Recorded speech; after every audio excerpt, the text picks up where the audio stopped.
Hello? Okay. Well, thank you everybody for being here. Thank you, Jason, for showing us your film. Can I ask you guys to briefly introduce yourself and tell us everything you did on this film?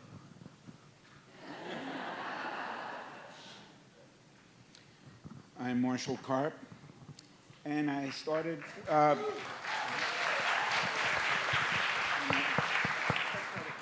I'm actually the kid in the movie, but it's his story. It's semi-autobiographical, okay? But it happened to me when I was 12, and some of the dumbest lines that the kid says, really, like, "Are you sure this isn't some sort of a local thing? Because if it happened in the Bronx..." I wrote that when I was 12, and then I was in the film business, and I wanted to write a movie, and I wrote this, and a producer said she wanted to do it, and then Jason and I worked together on a television show that was called Not Seinfeld. And when we got the opportunity to work together, there was nobody else I'd rather work with, so thanks.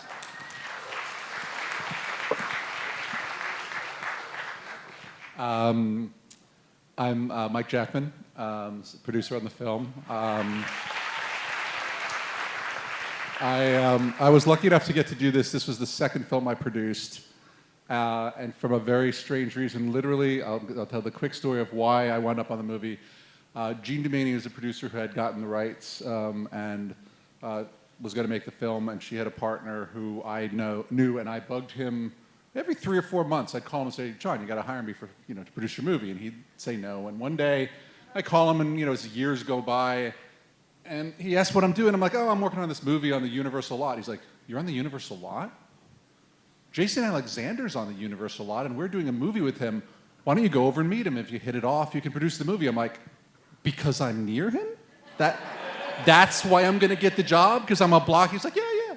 Anyway, that's how I got the job, and that's how I got. We hit it off, and we have been. It's a 30-year friendship now, so been very, very happy to have been part of this film.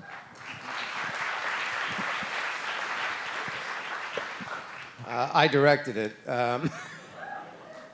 It was the second film I ever directed. The first one you never heard of. Well, you probably never heard of this one either, but it's a.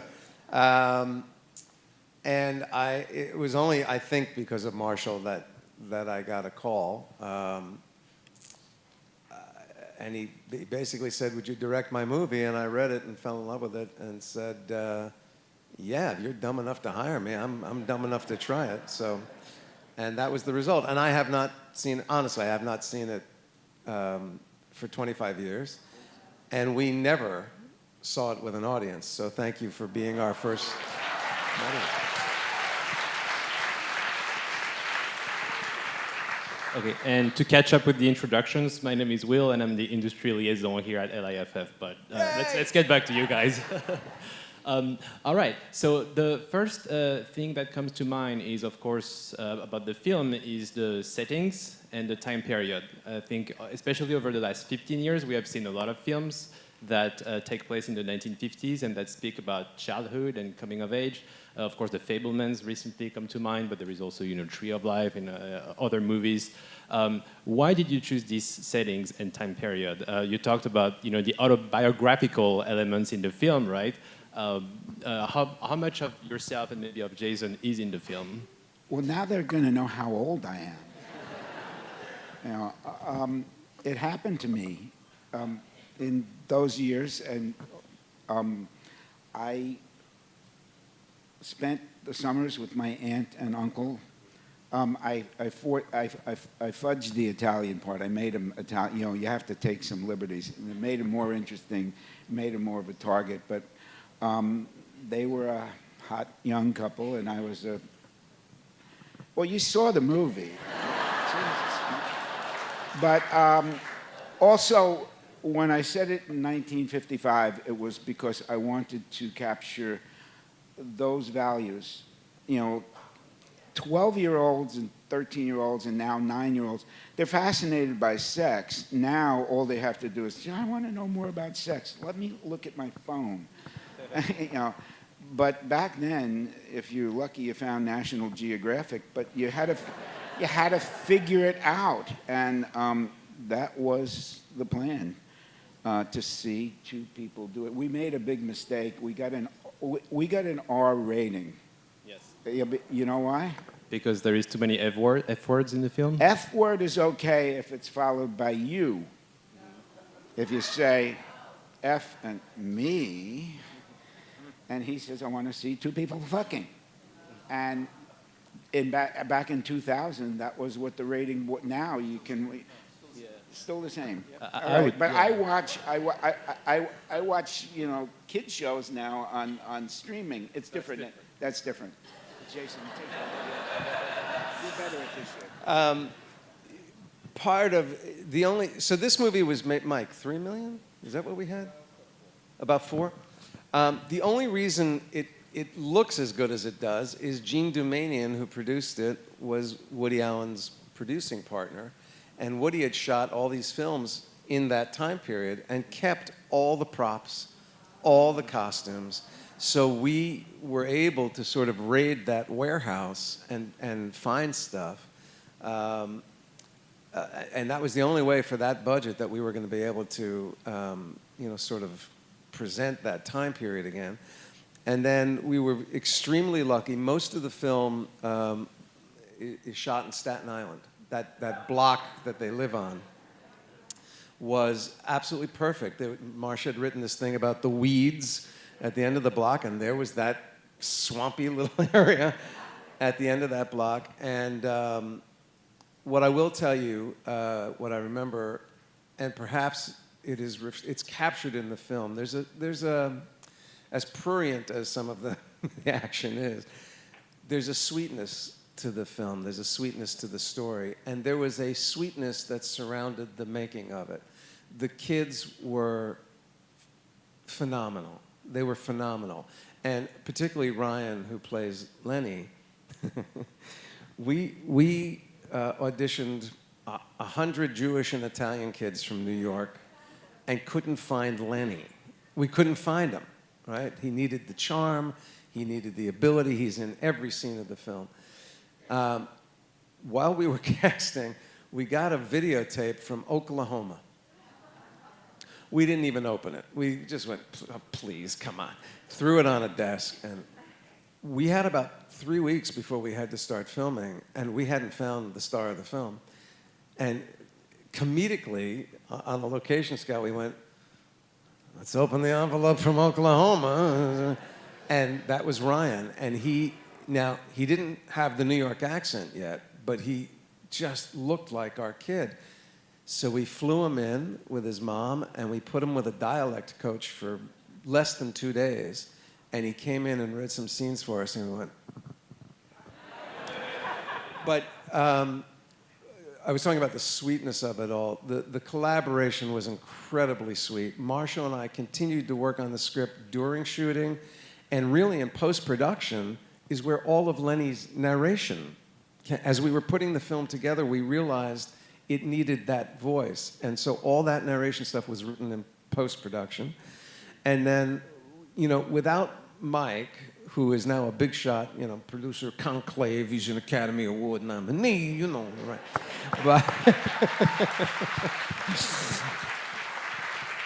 But he put together a group of people to execute this film that was extraordinary, and it continued right into that location. Every person on that block had to be okay with this, except one. Yeah, but when I tell you, we had to get rid of their cars. Their cars couldn't be on their street.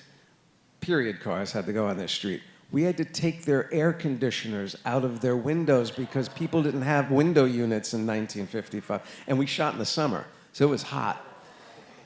Every one of those neighbors, except one, were bringing us lemonade and cookies every day. They were so happy. They're all in the block party scene. That's all them. And there was one guy, I'll just talk about the one guy. Even Mike could not charm this guy. And he was right smack dab in the middle of the block on Hetty's side of the street. So if you looked up the block in any way, this one guy wanted more money than anybody else we had paid. And we couldn't do that because we had made the same deal with all of them. He could have screwed us. All he had to do was turn on his radio, and we'd be dead. He didn't do that. He would come out and work on his car. And we'd go, all right, he's right here, shoot that way. Now move over here, shoot that way. We could avoid him, and he thought he was going to screw us, and he just couldn't do it. And the neighborhood turned on him, and they pariahed him. But it was, that's the experience I just had watching it again, is just how lovely and sweet and kind. And, you know, we had 9 working hours a day because that's all you have with the kids. That's a lot of film. And our crew, I mean, we'd come in every day and go, I have a dream. I have a dream. We get 12 pages today, and they would hustle it. And Mike would come. I'll tell one more story about Mike. So every day around, our days tended to end around 5 or 6 o'clock in the afternoon. And around 3 o'clock, Mike would come over and he'd go, how many shots you got left? And I go, 5? And he'd go, how about 2? But he wouldn't walk away at that point. At that point, he and I would look at our boards, look at our script, and figure out together how to make 2 better than 5. That's why he's an Academy Award-nominated producer. He doesn't just deliver you the problem, he solves the problem. And that was our whole team from top to bottom. So, anything you want to add to that? Talk about me and how great I am. I can't remember the director's name, but he was very good. Very good.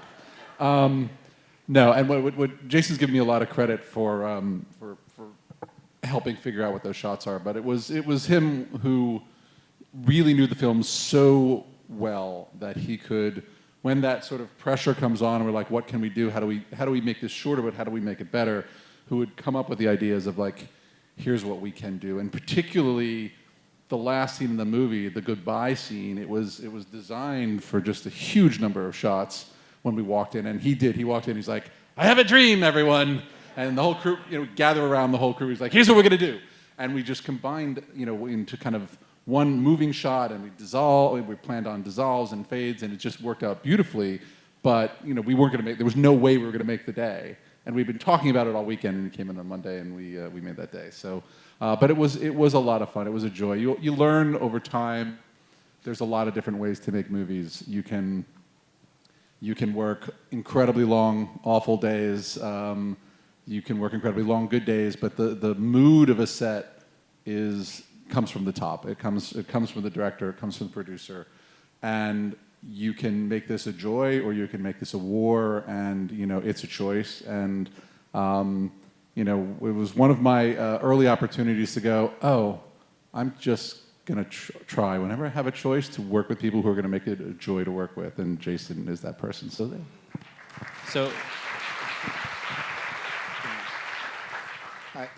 it says up there that I wrote the film, but Jason, of course, and I worked together, and he added so much to it. But I want to give a shout out to this kid, Ryan Merriman.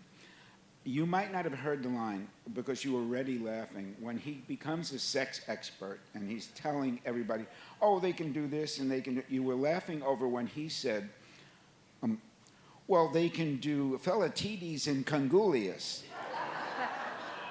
I didn't write that. Ryan auditioned and said that, and you tell him what happened on the set. It actually, I don't remember him auditioning, but when we rehearsed the scene that day, that's how he said it. And of course, everybody laughed. And I said, if anybody corrects him, I will kill you. From now on, it is Felatidi and Conglinius, That's what it is. So would you say this first significant directorial experience changed your perspective on acting? Like, what do you think you came out of this movie with the biggest lesson from this movie, for all of you, by the way? My understanding of acting evolves up to a minute ago. I mean, it keeps changing and growing. What this did was engaging with 4 kids who who were not seasoned actors. And how do you get, and you know, some of this stuff is a little dicey. You don't know what are they comfortable with. I mean, I think that was Amy Braverman's first kiss ever in life. You know, and you know that, and you don't want it to be weird, and you want it to be fun, and you want them to I think we felt very paternal when we were doing this. And one of the reasons I think the set was so joyous is we always had 4 kids around. And we did not want them to have anything other than the best time of their lives. So that pulled a different kind of direction out of me. And in explaining how they could get to a result, I had to find different ways to, different games, different language, different things. So it definitely, and there's something wonderful about when you are tackling, as an actor, when you're tackling something that's very serious or very complex, think like a kid and demystify it. Simple, make it simpler, and you can often get to a pretty interesting result, or at least a pretty interesting place to begin and you know, demystify it.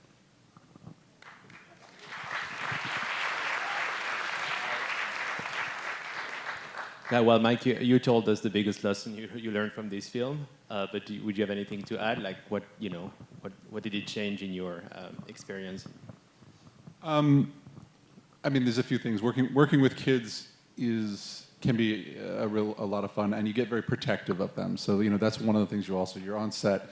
You know, you've heard the stories of, you know, child stars and awful lives they had, and whenever we work with kids, we want to make sure that it's a positive experience, a safe experience, and something they take with them and really grow from, but you know, can look back and go, wow, that was wonderful. And so, you know, you're protective of that. I mean, that's just something you have to do and know anytime. It's nice to do that with all people, not just kids. So that's something you kind of try to take with you. Again, it's, you know, I like to say, you know, great people make wonderful movies, and great people make terrible movies. And terrible people make wonderful movies, and terrible people make terrible movies. So that's not the thing that's going to decide whether the movie's good. And so, you know, working with people that are respectful and that create an environment where when we're spending, you know, 60, 70, 80 hours a week together, we're creating an environment that is, you know, happy and healthy and supportive and safe, you know, matters. It's our jobs, but it's a huge amount of time. We will be, again, that many hours, you know, you get tired, you get cranky, and you still got to figure out how to, you know, be respectful. And I think, you know, and that was my second film. I had been working by that time for 12 years in the business already, and worked on films that were, you know, all sorts of different environments. And it's part of why that is important, and that's part of the lesson. And this was sort of acting on that learning for me. Great. Well, thank you for this advice. We have a few minutes to open up our conversation to the audience. So if you have a question, feel free to raise your hands. Let's keep in mind that questions end with a question mark. So let's keep it brief, so as many people can ask as Right many here, people as Will. possible can ask questions. I have one right here. This is to the writer of the screenwriter. I was very moved when you described the difference between a job, you know, when people were putting somebody down, you know, I'm the queen of the city, or I give people journeys. Did you write that young? We wrote that together, that scene. Do you remember? We crafted that scene after the fact. And we talked it, and that's the thing about collaboration. You become so involved, nobody takes credit, and you just know you come out with something really that's going to resonate. And we almost called the movie The Queen of the Chrysler Building, but, you know, but there wasn't trying to be a lesson in here, but those little things came out. And my favorite line in the movie is, "Hey, Phil, I'm collecting."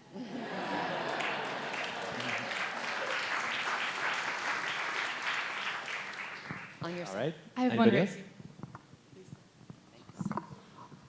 else? The question's for Jason. You said in your introduction that your babies were in the movie. I think I got it right. Was it your baby and the baby carrot? No. So both my sons are in the movie. They're both in the first opening, that long sequence where they pan down the building and go down the street. When they hit the bottom of the building, there's a tiny infant in curls in a woman's arms. That was my son Noah with his nanny, Lisa. And if you kept going down the block, there are two little boys bouncing a ball back and forth, and the one that can't throw or catch is my son, Dad. And the other's, that's right, the other was Mike's nephew, that's right. I've got one over here. Can we Sure. pass?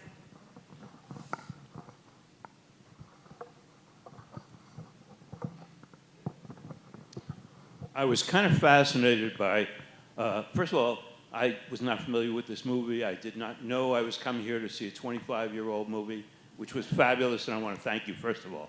I think this was great.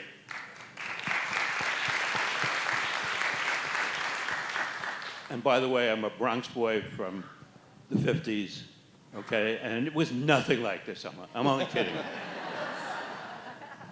But what I really found interesting was that you came here to talk about a movie that's 25 years old, all right? And I'm kind of curious from a film perspective, okay? First of all, how long did it take you to put this all together? And then what's happened in between? I was never familiar with this movie. I never heard about it, all right? Where has it gone? What's happened to it, all right? Maybe a little bit of history or what happened. Have you talked about it since in these 25 years? Any discussions? Well, you guys may know this is a really multiple perspective. You want to start? No? Yikes. They didn't tell you it was a 25-year-old movie? Sucker.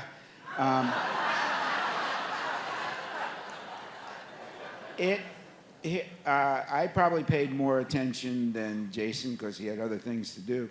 But because it got an R rating, it was a little off the charts. So, you know, Jason and I toured. We went to a lot of the cities, and a number of film festivals picked it up. And then it was streaming a lot, and I guess Sony Classics let it slip away. And I just walked away from the movie business. I'm a writer, and I started writing novels. In fact, some of you might have gotten my latest book, which I'm hoping to turn into a streaming series. And it's called Don't Tell Me How to Die. But let me tell you, if there's somebody here that wants to share this film with somebody at home, I put the movie on my website. It's free. Unless Amir wants a cut. Now, and my last name is Karp, Marshall Karp, and my website is Karp Kills, as in, yeah. And if you look under cool stuff, you'll see my movie, or as it's known in LBI, Jason's movie.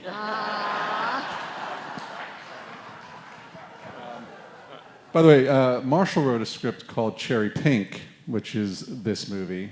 The only problem is we couldn't get the rights to the song Cherry Pink and had to change the song and the title of the movie to Just Looking. What happened afterwards? I mean, so I had just met Jason. You know, I didn't know what to expect. Obviously, he was off of Seinfeld, and I, as most people who didn't know him, didn't know what to expect. And I got this kind human being here, and we wound up becoming friends. I did a mockumentary that Jason agreed to come and work on. He was Zamboni Phil, excellent.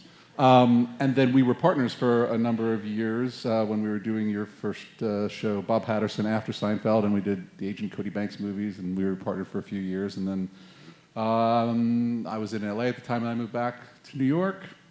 But we have, and I've done other stuff. And then, but we've stayed in touch, and occasionally Marshall, I live in New Jersey, and there was a little play. I live in Westfield, New Jersey, and there's a little theater that was doing one of Marshall's old plays. Marshall was all set to come out. We're going to go watch, and there was a snowstorm, and then he bailed.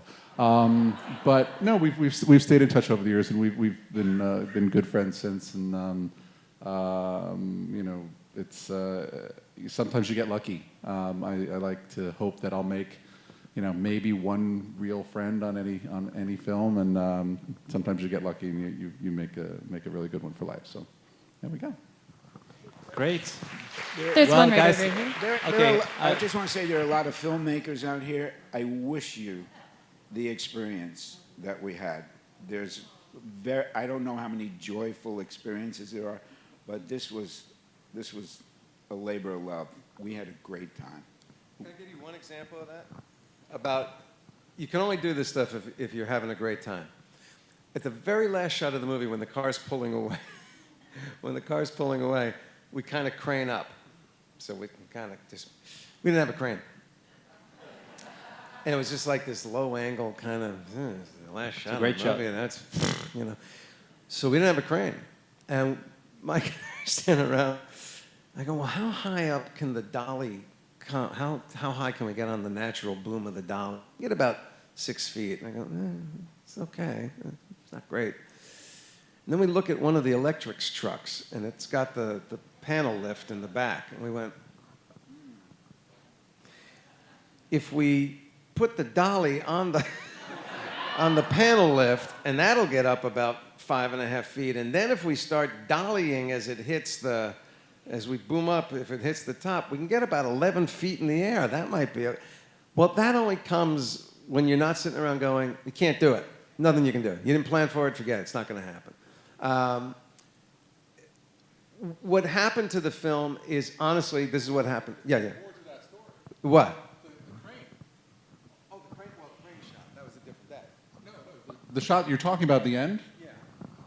When we did that and got to 11 feet high, it moved too fast. We had no control over the speed. The liftgate, we also had to settle the argument between the Teamsters and the electricians who was actually to operate the liftgate. But it went too fast. So we're like, now what do we do? And Jason's like, well, no, our DP, Fred, was like, we could overcrank the camera. And we're like, but if we overcrank the camera, the car's going to be moving really slowly. And the people in the background are going to look weird. We're like, they don't move, and they gun it. Which we did, and nearly hit another car turning the corner. But that's the shot in the movie. It's the liftgate, the dolly, the overcrank. You know. So anyway, there was a lot more. Do we have time for another question? Just to finish off what you were saying. So this is what happens, filmmakers. We actually got pretty great reviews, but we opened on a weekend with 3 other independent films. One of them was called The Contender with Joan Allen. It was a political thriller. It won the weekend by a landslide, and that was the end of the story. So if you don't, in a film like this, where your first weekend is critical, if you're not the one that wins, you don't win. So the film had a nice journey from that point on, but not perhaps what it could have been. And Mike and I went into business. Marshall left filmmaking, went into books, right?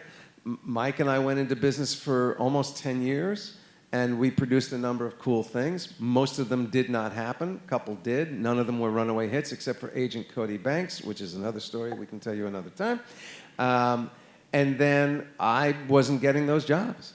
So I started directing some television stuff. And when that started to dry up, I went to the theater and have never been happier. My whole life, I thought was going to be the theater.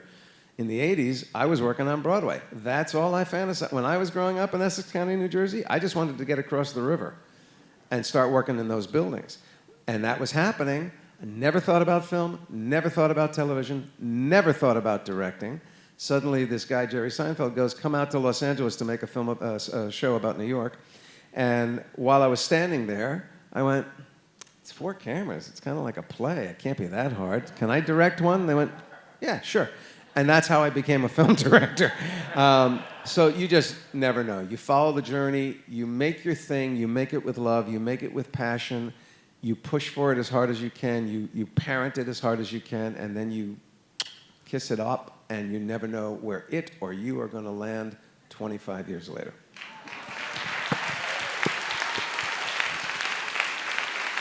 All right.